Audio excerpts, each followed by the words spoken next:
2020년도 예산안이 어젯밤 국회를 통과했습니다. 하지만 이 예산안은 제1야당인 자유한국당과 합의 없이 강행 처리된 것이죠. 이로 인해서 더불어민주당과 한국당은 더 극한 대립으로 치달을 가능성이 커졌습니다. 이 국회에 나가 있는 유한을 기자 연결해 보겠습니다. 유 기자, 이 예산안 표결에 대해서 한국당 패싱이라는 말이 나오고 있습니다. 어제 상황부터 정리를 해볼까요? 네, 512조 원대 규모의 2020년도 예산안은 어제 저녁 9시쯤 국회 본회의를 통과했습니다.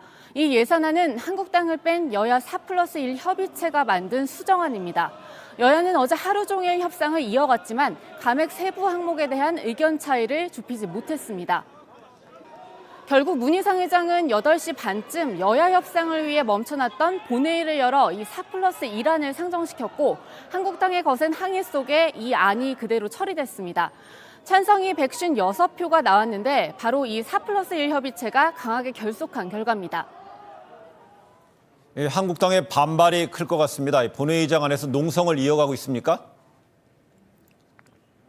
네, 그렇습니다. 한국당 의원들은 상임위원회별로 조를 나눠 어제 회의가 끝난 직후부터 본회의장 안에서 농성을 계속하고 있습니다. 오전에는 본회의장 바로 앞에서 규탄 대회를 열었는데요. 황교안 대표는 선거용으로 막 퍼주는 예산을 국민이 보고 분노할 것이고 반드시 이 정권을 심판해 줄 것이라고 비판했습니다. 강력한 투쟁을 전개하겠다고 한 심재철 원내대표는 곧 의원총회를 열어 공수처법과 선거법 개정안 등 이 패스트트랙 법안 대응 방안을 논의합니다. 네, 지금 유한을 기자가 말한 공수처법과 선거법 이 두 법안을 놓고 이제 정말 본게임이 시작할 텐데요. 민주당 입장은 어떻습니까? 네, 임시국회 일정이 오늘 바로 시작됐는데요. 민주당은 우선 오늘 오후 2시로 예정됐던 본회의는 취소했습니다. 이 4+1 연대의 결속도를 분명히 확인했기 때문에 이를 바탕으로 이 선거제 개편안과 공수처법 처리를 위해 확실히 준비하는 차원이라고 봐야 할 것 같습니다. 실제 선거제 같은 경우 민주당과 정의당의 입장차가 좀 있습니다. 공수처법도 이 4+1 협의체에서 완전히 합의된 상태가 아닙니다. 바로 이 두 가지 사안에 대한 정리가 먼저라고 보는 겁니다. 이인영 원내대표는 오전 회의에서 이 본격적으로 검찰 개혁과 선거제 개혁에 나서겠다고 말했는데요. 이것도 이 같은 맥락에서 이해하시면 될 것 같습니다.